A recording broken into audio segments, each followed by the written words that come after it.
Hello, everybody. Dr. Lonnie Stewart here from the Healthcare Education Transformation Podcast.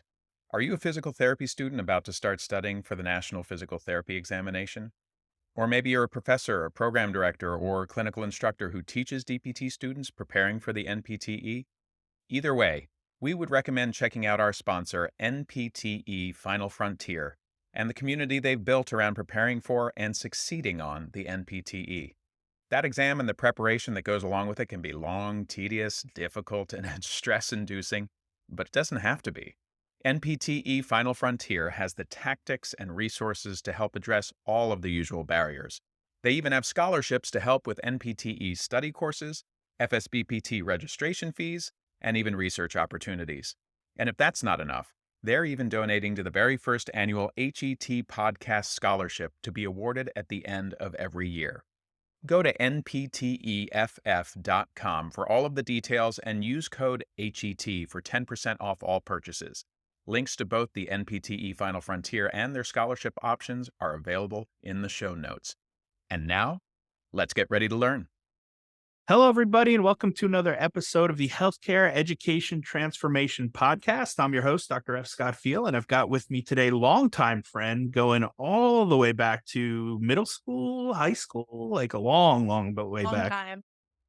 Newly minted Dr. Katie Volk. Katie, how are you? And basically, tell us a little bit about your academic journey and where you're at today. Yeah, certainly. It's great to be here all the way from many, many years ago. Yeah. So I'm a trained as a child development specialist. That's what my background is. And I've done homelessness and mental health work as the child development person in the room for many, many years.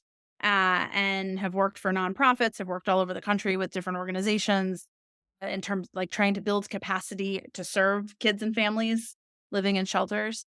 Through that process, I had many opportunities to do research, but sort of on the edges and wanted to learn more about the research process and what that looked like and just hone my skills in that area. And I also wanted to deepen my expertise, and that's what led me to pursue my doctorate in early education and care from UMass Boston. Go Beacons! And so I just finished that process back in May, and I'm transitioning into other new and exciting things. Awesome. Congratulations, first off, on the process, because it is a heck of a process and quite the accomplishment to come out on the other side. We're here today to talk a little bit about a specialty area of yours and one that I'm just now starting to learn about and dip my toes in a little bit, and that is grant writing. Tell us a little bit about A, what grant writing is, and B, how you kind of got involved in it. Very simply put, grant writing is asking for money by writing a lot of things. That's the simple way of putting it. I have worked for nonprofits my entire career. So 23 years of working in and for and with nonprofits. And so when you're doing that, you've got to sing for your supper, so to speak. I think grant writing sounds intimidating to people, and in some ways it is, but it's also an opportunity to really hone your ideas. Like, what are they asking for? How can I make, like, I have this great idea, but how can I really hone it down? And that, I think, is the helpful part of having to jump through all the hoops that grant writers put out there. So Yeah, I've written, I think at this point, hundreds of grants, small, medium, large. Yeah. that is awesome. That just really it. So again, I'm relatively new to academia, right? I've been in there 3 years now. Never in a million years did I picture myself as somebody who was even going to write a grant. I also didn't think I'd do a terminal degree or a dissertation. So, here we are. Grant writing to me seemed just like something that those like big, smart individuals do that like, a lot of research, a lot of studies, like just those super ultra smart people do, right?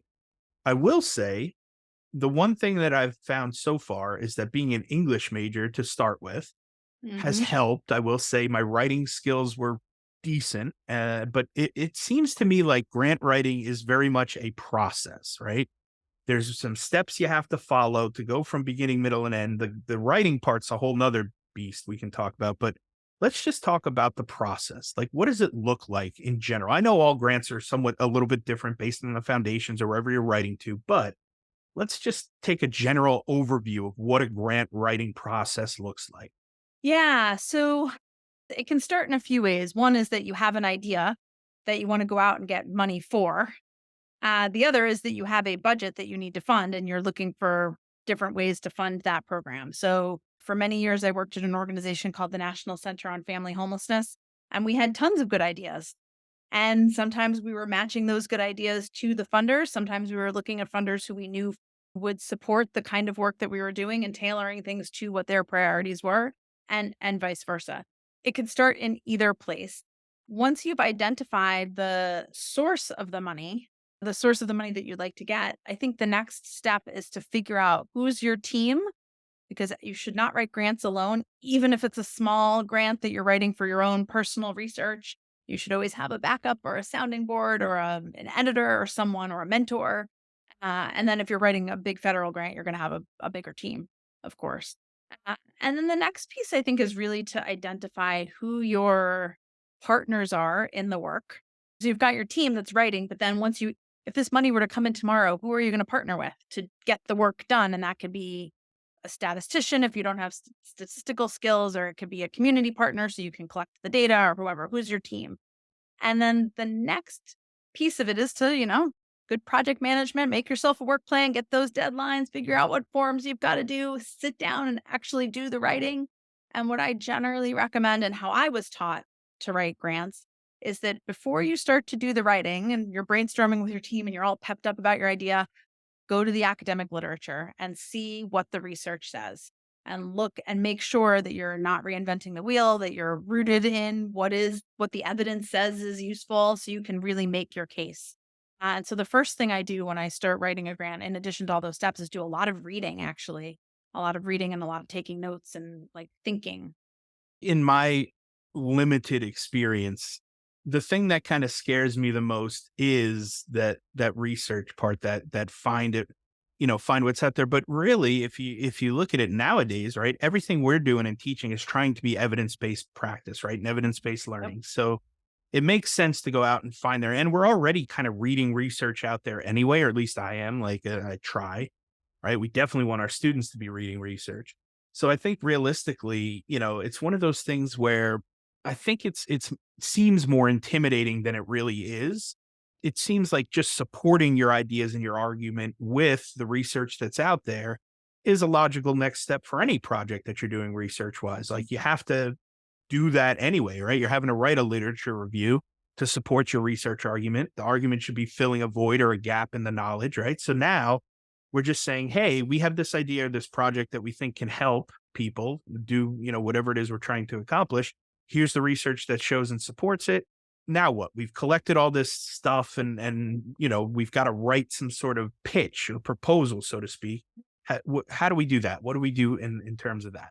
And remember that whoever's reviewing the grant, so you are an expert at this, whatever you're writing about, whoever is reading the grant may not have any expertise at all in what they're reviewing. And so you really need to lead them through that. And when I say go to the literature and look at what the research says, it doesn't need to be an exhaustive lit review that you write up like you do for a dissertation, unless you're applying for very, very competitive NIH grants that are a much more extensive application. And even then, it doesn't need to be a comprehensive literature review like you would write up for a book proposal or something like that.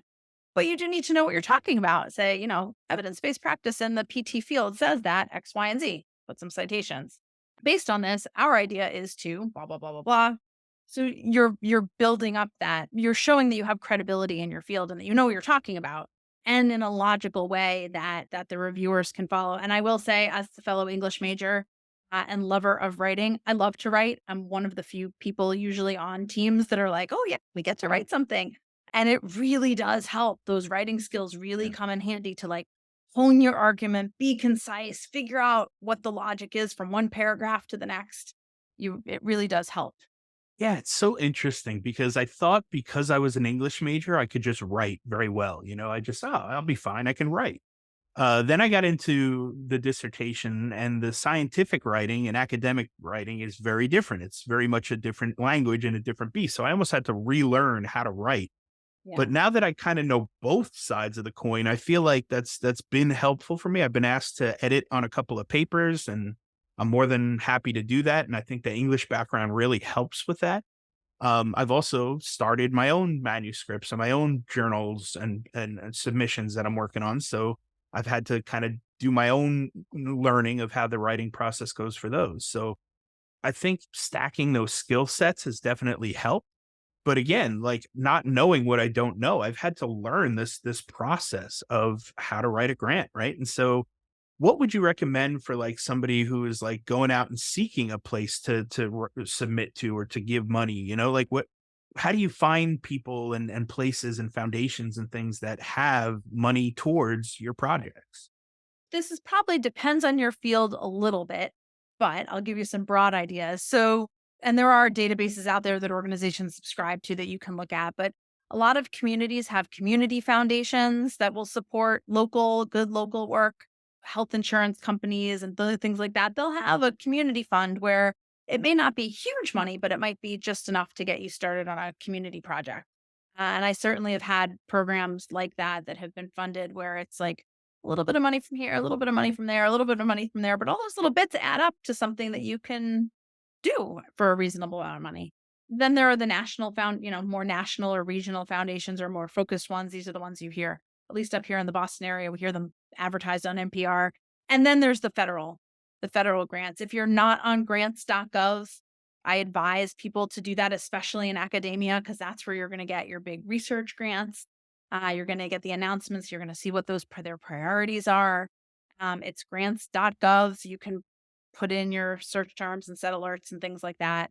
Figure out which federal agencies are funding the kind of work that you do. So for me, there's a child development branch of NIH, and there's the Administration for Children and Families, and some mental health subcategories that I make sure that I follow. I'm not sure what it would be in the PT world, but that's a good starting spot. The other piece is that I have found that professional associations are pretty good, at least in my field, of advertising when grants come about. So, like, there's an infant mental health, which is one of my areas of expertise and practice. There's an infant mental health association, and they'll put grant announcements in there from funders that they hear about.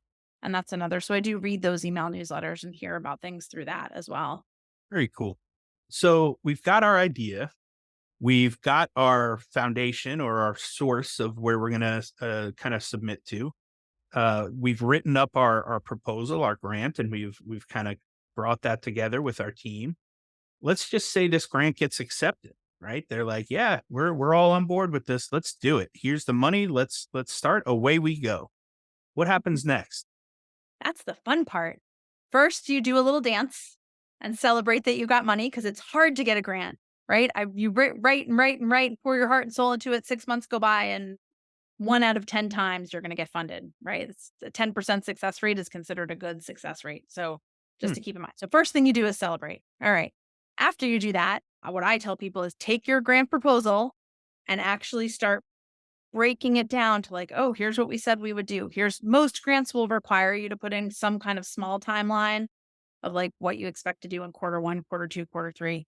Start breaking that down into steps, figure out what your staffing plan looks like. I've written so many grants where by the time we hear back, staff have moved on or they're fully booked or, life happens. And so it's like, oh, shoot, we need a project coordinator or we need, this yes. person to do field outreach.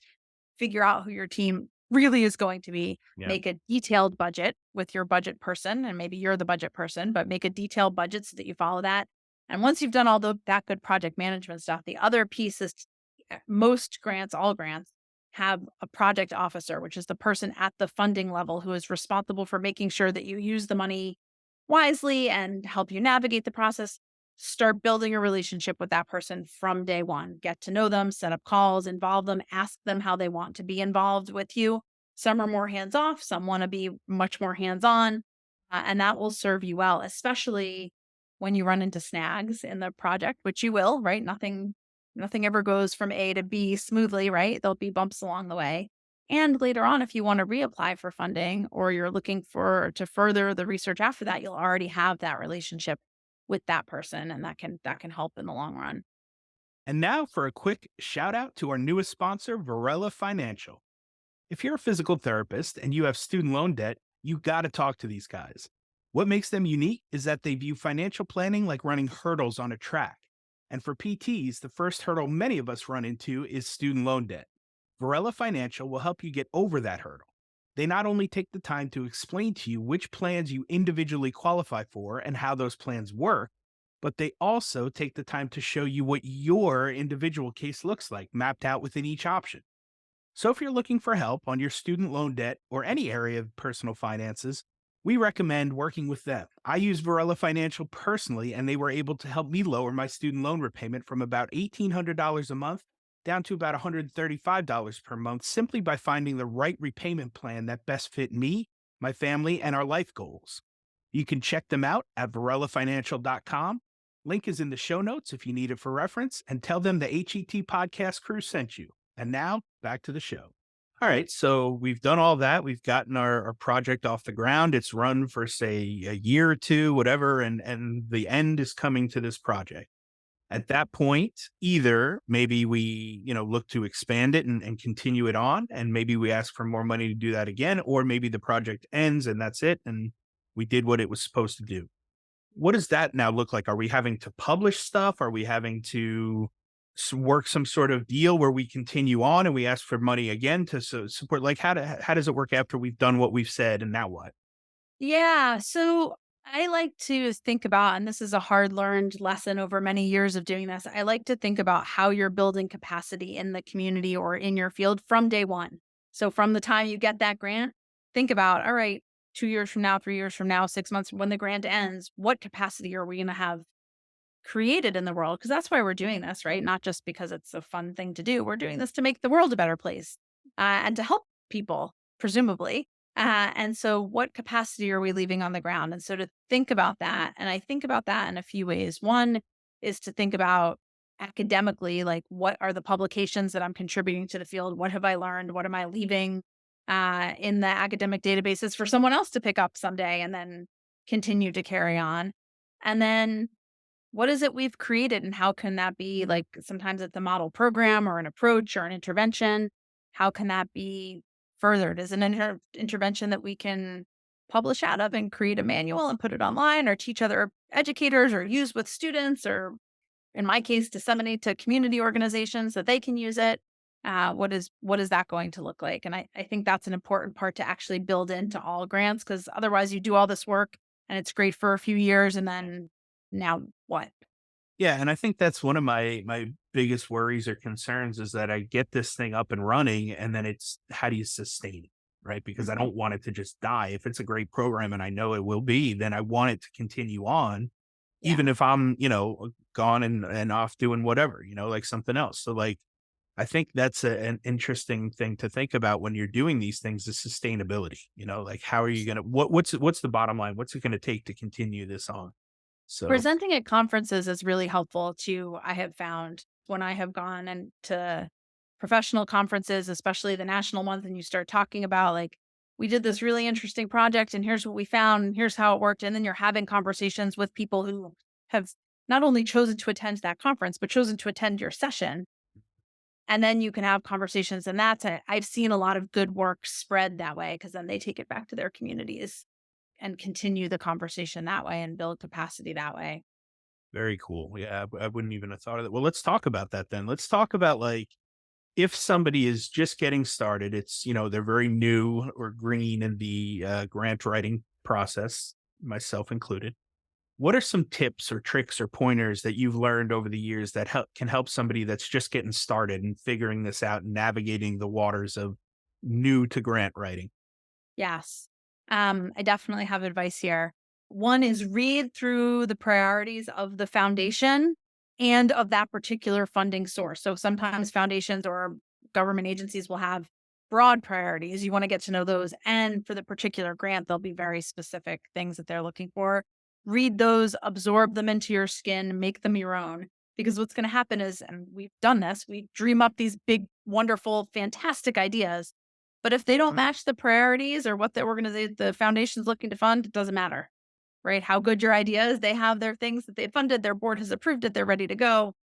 So what you need to do is make a case that your priorities and their priorities overlap and make sense. And that is one thing that is hard to do when you're writing. The other piece is to make sure you follow their directions exactly. These reviewers are reading piles and piles of these grants all the time. Make it easy for them. So if they say, all grants have to have these three objectives. You want to write objective number one, write what it is, and then write how your project answers that objective. Objective number two, and then write how. So it's very, very clear when they read it through.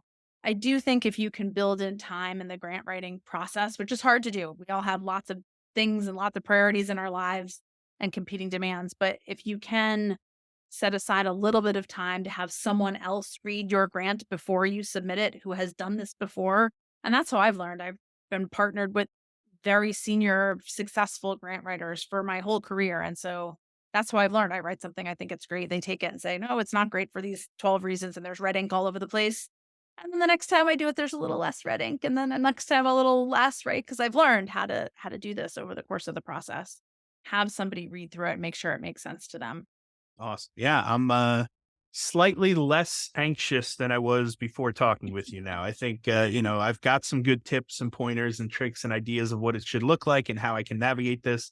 I am cautiously optimistic, I will say. I think I'm excited, but at the same time, looking forward to a lot of red ink to start, so to speak.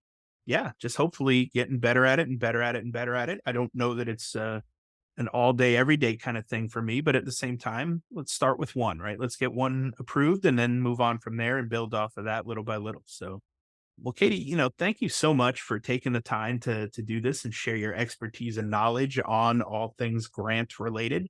My We have one question that we do ask all of our guests at the end here, and that's if you could change one aspect of higher education, what aspect would you change and how would you change it?